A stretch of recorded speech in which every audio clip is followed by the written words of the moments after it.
ATM news টিভির প্রিয় দর্শক মণ্ডলী, আসসালামু আলাইকুম। আমরা আবার আমাদের স্টুডিওতে হাজির হয়েছি একটি বিষয়কে সামনে রেখে। 1971 সালের 7ই মার্চ জাতির জনক বঙ্গবন্ধু শেখ মুজিবুর রহমানের যে স্বাধীনতার ডাক, এবারের সংগ্রাম আমাদের মুক্তির সংগ্রাম, এবারের সংগ্রাম স্বাধীনতার সংগ্রাম। রক্ত যখন দিয়েছি রক্ত আরও দেব, এই দেশের মানুষকে মুক্ত করে ছাড়ব। বঙ্গবন্ধু আরও বলেছিলেন ওই দিন, যার যা কিছু আছে তাই নিয়ে ঝাঁপিয়ে পড়ার জন্য, পাকিস্তানি শাসক গোষ্ঠীর বিরুদ্ধে স্বাধীনতাকে ছিনিয়ে নেওয়ার জন্য ওই দিন বঙ্গবন্ধু শেখ মুজিবুর রহমান বাঙালি জাতির প্রতি উদাত্ত আহ্বান জানিয়ে, যার ঘরে ঘরে প্রত্যেকের ঘরে ঘরে দুর্গ গড়ে তোলার জন্য আহ্বান জানিয়েছিলেন বঙ্গবন্ধু শেখ মুজিবুর রহমান। এর পরপরই পাকিস্তানি শাসক গোষ্ঠী বাঙালি জাতির ঐক্যবদ্ধতা থেকে পাগল প্রায় হয়ে বাঙালি জাতির উপরে ঝাঁপিয়ে পড়েছিলেন, নিরস্ত্র বাঙালির উপরে ঝাঁপিয়ে পড়েছিলেন ওই পাকিস্তানি হায়ানরা। 25শে মার্চ অপারেশন সার্চলাইট নামক যে গণহত্যা চালিয়েছিল, সেই গণহত্যা আসলে তারা কেন চালিয়েছিল, আজকে আমরা সেই বিষয়ে সাধারণ নাগরিকদের কাছ থেকে আমরা জেনে নেব। আমাদের স্টুডিওতে এর মধ্যে উপস্থিত হয়েছেন বিশিষ্ট শিক্ষাবিদ অধ্যাপক মোহাম্মদ আসুদ্দিন চৌধুরী, বিভাগীয় প্রধান বাংলা বিভাগ, M Shah Alam Chowdhury degree college. আমাদের মাঝে উপস্থিত হয়েছেন বঙ্গবন্ধু সংস্কৃতি জোট রাঙ্গুনিয়া উপজেলা শাখার সম্মানিত সভাপতি অধ্যাপক মাহবুব আলম সাহেব। আমাদের মাঝে উপস্থিত হয়েছেন বাংলাদেশ মানবাধিকার কমিশন রাঙ্গুনিয়া উপজেলা শাখার সাংগঠনিক সম্পাদক, বিশিষ্ট মানবাধিকার ও সাংস্কৃতিক ব্যক্তিত্ব এস এম আবুল ফজল সাহেব। আপনাদেরকে আমাদের স্টুডিওতে স্বাগত জানাচ্ছি। কেমন আছেন আপনারা? ভালো আছি। আমরা যে বিষয়ে আজকে আপনাদের কাছ থেকে জেনে নেব সেটা হচ্ছে যে 25শে মার্চ যে গণহত্যা পাকিস্তানি হানাদার বাহিনীরা নিরস্ত্র বাঙালি জাতির উপরে চালিয়েছিল, সেই গণহত্যাটা কেন চালিয়েছিল সেই বিষয়টি আমি আগে সর্বপ্রথম জেনে নেব। আমাদের রাঙ্গুনিয়া উপজেলা বঙ্গবন্ধু সংস্কৃতি জোটের সম্মানিত সভাপতি অধ্যাপক মাহবুব আলম সাহেবের নিকট আমি জানতে চাচ্ছি বিষয়টা, 25শে মার্চের গণহত্যা কেন চালিয়েছিল পাকিস্তানি হানাদার বাহিনীরা? ধন্যবাদ কামাল ভাই, এবং ধন্যবাদ জানাই এটিএন নিউজকে আমাদেরকে এখানে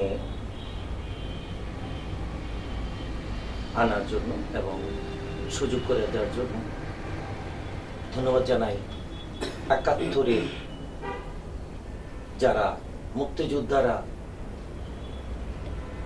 শহীদ হয়েছিলেন তাদের প্রতি বিনম্র শ্রদ্ধা জানাই।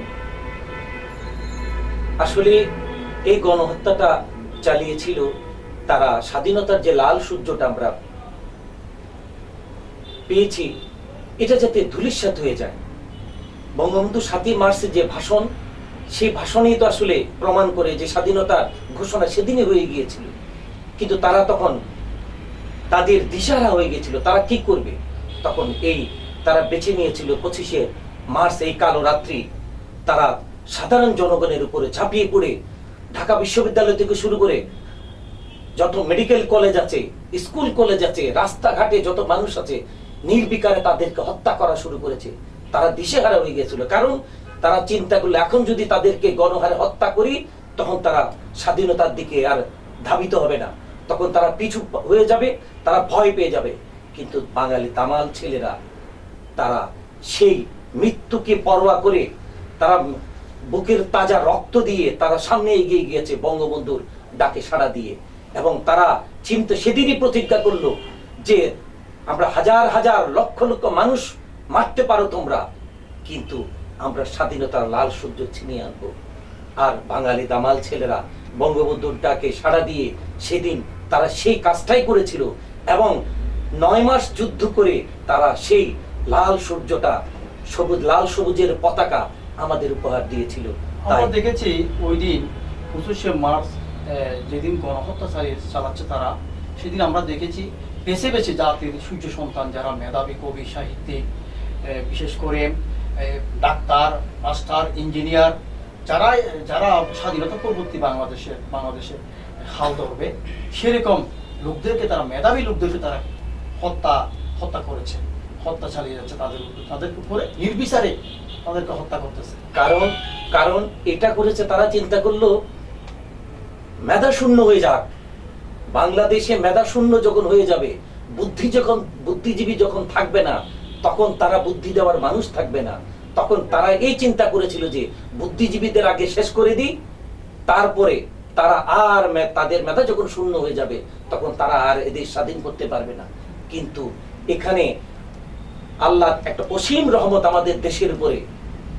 এখানে কৃষক, মজুর, শ্রমিক, সব শিল্পীরা থেকে শুরু করে সকল জনতা এখানে ঝাঁপিয়ে পড়েছিল। তখন তারা চিন্তা করলো আমাদের মেধা শূন্য করতে পারবে না।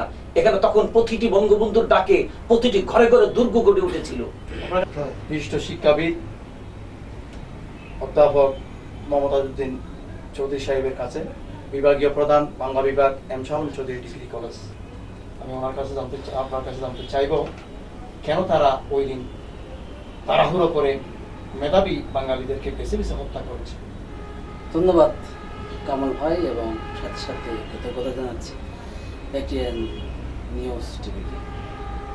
চমৎকার একটি প্রশ্ন করেছেন যে 25শে মার্চ গণহত্যা দিবস উপলক্ষে আজকে আলোচনা সভা।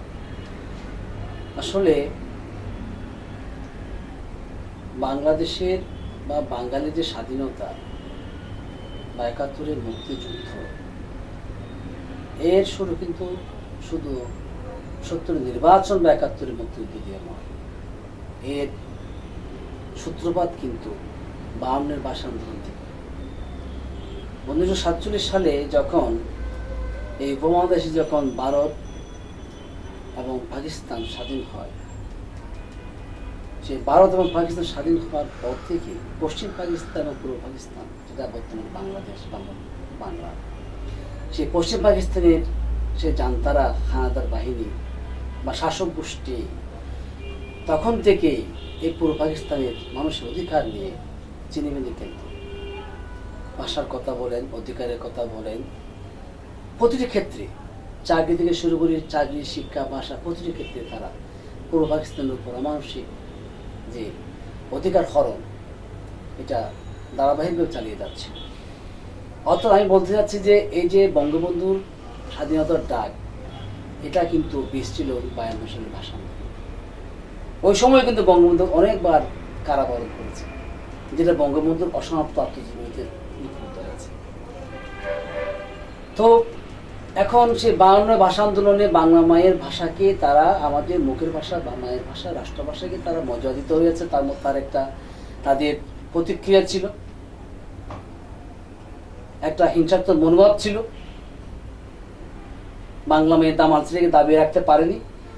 ওই যে একটা হিংসাত্মক মনোভাব, এটা পরবর্তীতে যখন বঙ্গবন্ধু যখন ডাক দিয়েছিলেন স্বাধিকার আন্দোলন বা সাহিত্য শাসন থেকে শুরু করে স্বাধিকার আন্দোলন যখন ডাক দিয়েছিলেন, তখন তারা জানেন যে বাঙালি দামাল ছেলেরা অবশ্যই সেদিন থেকে স্বাধীন হবে।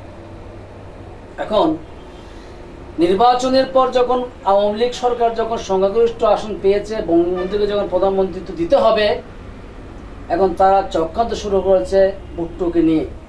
এই ভুট্টোকে নিয়ে চক্রান্ত শুরু করে তারপর সরকার গঠন না করার জন্য, ক্ষমতা না দেওয়ার জন্য, বঙ্গবন্ধুকে প্রধানমন্ত্রী না করার জন্য বিভিন্ন ষড়যন্ত্র লিপ্ত ছিল।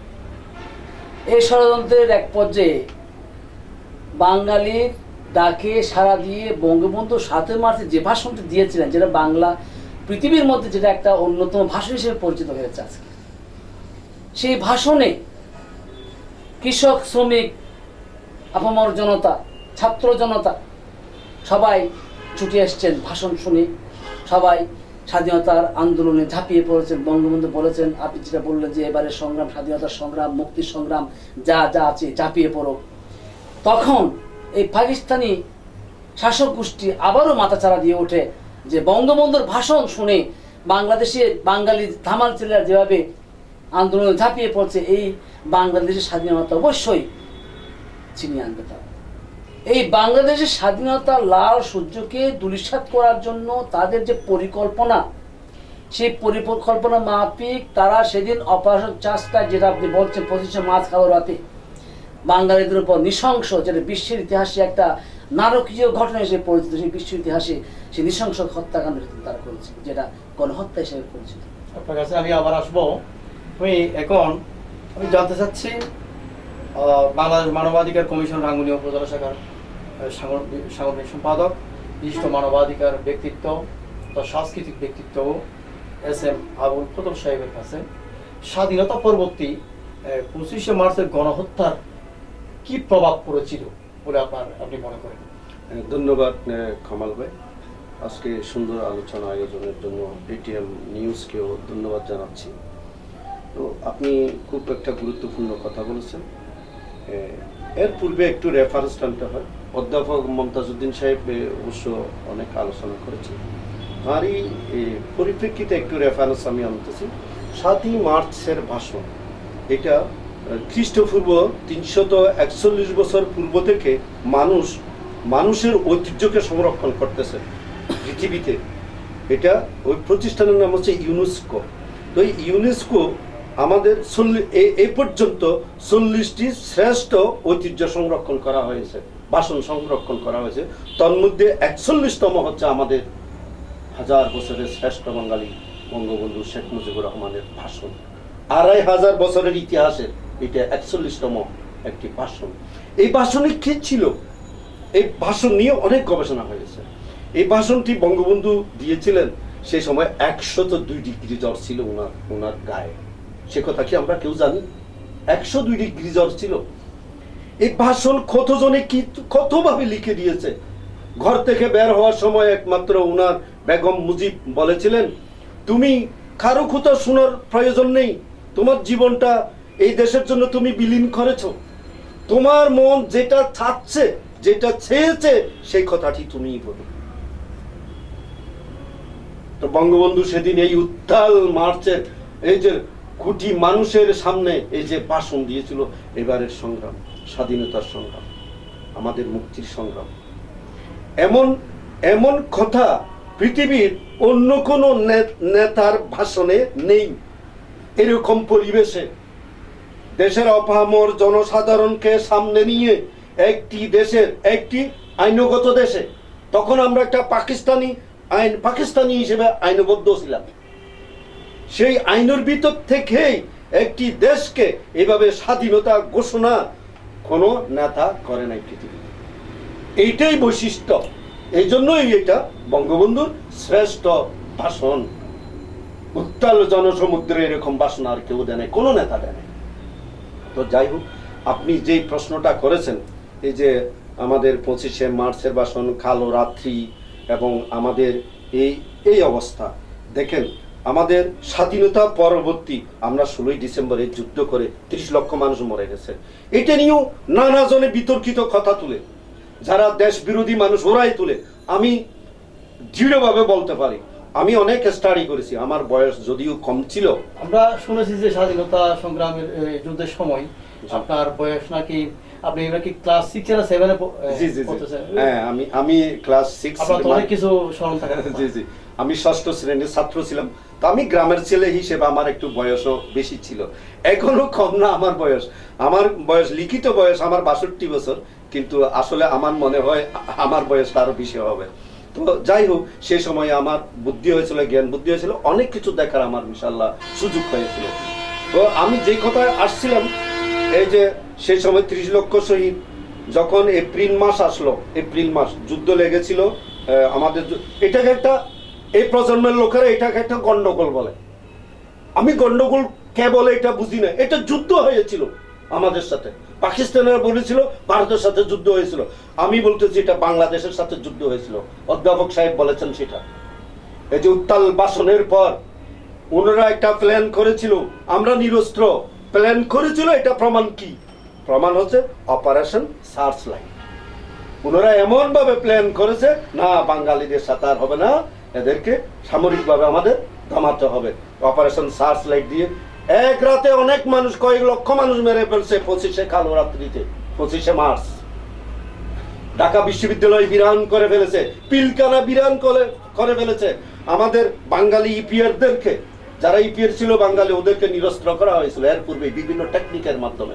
তারপর বিরান তত্র গুলি চালিয়েছিল, দেখে দেখে কাউকে গুলি করে নাই, একদম নির্বিচারে গুলি করে লাশকে লাশ স্তূপ ঢাকা বিশ্ববিদ্যালয় স্তূপ করেছে। ওরা টার্গেট করেছে ওই যে আপনি বলেছেন এই যে মেধাবী, তো মেধা কারখানা হলো তো ঢাকা বিশ্ববিদ্যালয়, ওখানে মেরে দিয়েছে। তাহলে শক্তিশালী কারখানা হলো, অস্ত্রের কারখানা হলে পিলকানায় মেরে দিল। তারপর পরবর্তীতে আমাদের যে স্বাধীনতা পরবর্তী আমরা যে সমস্যায় পড়ে গেলাম, সেটা হচ্ছে কি দেখা গেছে স্বাধীনতা বিরোধী যারা ছিল আমাদের দুর্বলতার সুযোগে আমাদের মেধাবীরা তো আর নেই, দেশকে নিয়ে চিন্তা করার লোকগুলো তো আর নেই, তখন ওরা সুবিধে পেল। যেমন মীর কাসেম আলী, একটা কথা আমি বলতে পারি নাম ধরে, মীর কাসেম আলীরা ওনারা আবার সুসংগঠিত হলো। তার প্রমাণ হচ্ছে ৭১-এর পরবর্তী যে নির্বাচন হয়েছিল, ইউনিয়ন পরিষদের নির্বাচন হয়েছিল, ইউনিয়ন পরিষদের আমরা একটা সমীক্ষা করে দেখেছি ৭০ থেকে ৮০% ইউনিয়ন পরিষদের চেয়ারম্যান বিভিন্ন স্বাধীনতা বিরোধী, যেমন মুসলিম লীগ সমর্থিত, ওই ধরনের জামাত সমর্থিত, ওই ধরনের ইউনিয়ন পরিষদের নির্বাচিত হয়েছিল। তাহলে আপনি বুঝে দেখেন। তারপর আস্তে আস্তে সুসংগঠিত হলো, সুসংগঠিত হতে হতে আস্তে আস্তে বঙ্গবন্ধুকে আজকে হত্যা করলো সেই ষড়যন্ত্র। সেই মীর কাসেম আলীরাও ওখানে, ওরা শত হাজার হাজার কোটি টাকার মালিক হয়ে গেছে। স্বাধীনতা পরবর্তী এই যে মেধাবীদেরকে হত্যা করা হয়েছে, এই স্বাধীনতা পরবর্তী কি প্রভাব পড়েছে বলে আপনি মনে করেন? স্বাধীনতা পরবর্তী প্রভাব পড়েছে এই যে স্বাধীনতা বিরোধী যারা ছিল ওনারাও উত্থানের সুযোগ হয়েছে। তো আমাদের এই মেধাগুলো আবার প্রতিস্থাপন হতে, বিশেষ করে সাহিত্যিক, ইঞ্জিনিয়ার, ডাক্তার, বড় বড় এই মেধাবী লোকগুলো তো দেশ চালনা করে। ওনারা না থাকলে আমরা তো বুঝতে পারবো না। একটা বিল্ডিং এর বেস যেমন মাটির নিচে থাকে, সেরকম দেশের বেস হচ্ছে তো এই মেধাবী লোকেরা। আমরা যদিও এটা বঙ্গবন্ধু যাতে দেশকে খুব দ্রুত উন্নত বিশ্বের দ্বার প্রান্তে নিয়ে যেতে না পারে, দেশকে সুসংগঠিত করতে না পারে, সেই জন্যই তো তারা মেধাবীদেরকে হত্যা করে, বুদ্ধিজীবীদেরকে হত্যা করে। এখন আমি জানতে চাইব অধ্যাপক মমতাজ সাহেবের কাছে, আপনার জন্মই তো তখন 1969 সালে। আচ্ছা, যাক, তারপর আপনার বুদ্ধি তো তেমন হয়নি তখন। যাক, তারপরও তো একজন শিক্ষাবিদ হিসেবে আমাদের রাঙ্গুনিয়াতে আপনার একটা সুপরিচিতি রয়েছে। সেই হিসেবে আপনার কাছে জানতে চাইব, যে সকল মেধাবীদেরকে অপারেশন সার্চলাইটের নামে 25শে মার্চের কালরাত্রিতে হত্যা করা হয়েছিল, তারা যদি থাকতো বর্তমানে, বঙ্গবন্ধু শেখ মুজিবুর রহমান যদি তাদেরকে পেতেন, দেশকে আরো কত দূর এগিয়ে নিয়ে যেতে পারতেন বলে আপনি মনে করেন? ধন্যবাদ আপনাকে। আসলে এই বঙ্গবন্ধু যেটা স্বপ্ন ছিল প্রতিটি ক্ষেত্রে, যে বাংলাদেশের শিক্ষা, স্বাস্থ্য, অর্থনীতি, প্রতিটি ক্ষেত্রে বঙ্গবন্ধুর স্বপ্ন ছিল যে সোনার দেশ করবে। এতদিন তো পারেনি, পশ্চিম পাকিস্তানি শাসকদের জন্য বারবার অধিকার বঞ্চিত হয়েছে, নির্যাতন হয়েছে, এটা বিভিন্ন ধরনের ডকুমেন্ট ছিল। তখন তার স্বপ্ন ছিল যে এই মেধাবী মুখগুলোকে নিয়ে সোনার দেশ করবে স্বাধীনতার পরে। কিন্তু বঙ্গবন্ধুকে তো গ্রেপ্তার করে পশ্চিম পাকিস্তানে নিয়ে যাওয়া হয়েছে। এখানে আমাদের মেধাবী মুখগুলোকে 25শে মার্চ কালরাত থেকে শুরু করে আস্তে আস্তে এরপরে আবার 14ই ডিসেম্বর বুদ্ধিজীবী হত্যা দিবস, সেখানেও মেধাবী শেষ করল। এমনকি স্বাধীনতার পরেও যেমন আমাদের জহির রায়হান সাহেব বুদ্ধিজীবী, তিনি অনেক চলচ্চিত্র করেছিলেন। জহির রায়হান সাহেব স্বাধীনের পরে মারা গেছে। তার ভাই শহীদুল্লাহ কায়সার, তিনিও কিন্তু একজন ভাষাবিদ, একজন লেখক, গবেষক ছিলেন। শহীদুল্লাহ কায়সারকে খুঁজতে গিয়েছিলেন, এটা কিন্তু স্বাধীনতার পরে। এই যে খুঁজতে গিয়েছিলেন জহির রায়হান সাহেব, এখন নিখোঁজ, আর ফিরে আসেন। বিভিন্ন বইতে লেখা আছে, স্বাধীনতা দলিল সেখানে লেখা আছে। বিষয়টি হচ্ছে যে বঙ্গবন্ধুর স্বপ্ন বাস্তবায়ন করার সুযোগ পায়নি। আবারও বহু শত্রু, দেশে এসে শত্রুরা মাথা চাড়া দিয়ে উঠেছে এবং পাকিস্তানের উস্কানি দিয়ে, পাকিস্তানের যে যারা আছে এখানে প্রেতাত্মা ছিল, যে পশ্চিম পাকিস্তানের প্রেতাত্মারা আবারও ষড়যন্ত্র করে ৭৫ 15 আগস্ট বঙ্গবন্ধুকে হত্যা করেছে, নৃশংসভাবে তার পুরো পরিবারকে এবং তার সহযোগী চার বুদ্ধিজীবী না সুযোগ চেষ্টা করেছিলেন। আজকে বঙ্গবন্ধু বেঁচে থাকলে বাংলাদেশ মধ্যমের দেশ নয়, উন্নত রাষ্ট্রের প্রথম সারিতে কিন্তু বাংলাদেশ থাকবে। আজকে আমরা শিক্ষা জাতীয়করণ, একটা কথা যেরকম শিক্ষা জাতীয়করণের প্রশ্ন আসছে, শিক্ষা জাতীয়করণ করলে বাংলাদেশের শিক্ষামান উন্নয়ন হবে, এটা বঙ্গবন্ধু স্বপ্ন ছিল। এখন আরেকটা আজকে আমার একটা ছাওয়া আছে এখানে, আপনি হয়তো সেটা আন্তর্জাতিকভাবে, সেটা আন্তর্জাতিক সম্প্রদায়ের কাছে রাষ্ট্রের মাধ্যমে হোক, কর্তৃপক্ষের মাধ্যমে, যেটা এই যে আজকে যে 25শে মার্চ গণহত্যা দিবস, এটা আমাদের দাবি। আমরা শিক্ষা ডিপার্টমেন্টে আমি বলছি, আমাদের দাবি হচ্ছে এই যে গণহত্যা দিবস, এটা যাতে আন্তর্জাতিক সম্মান স্বীকৃতি পায়, জাতিসংঘ হোক, ইউনেস্কো হোক, যারা এই দায়িত্ব আছেন, যাতে বিশ্বের দরবারে আপনার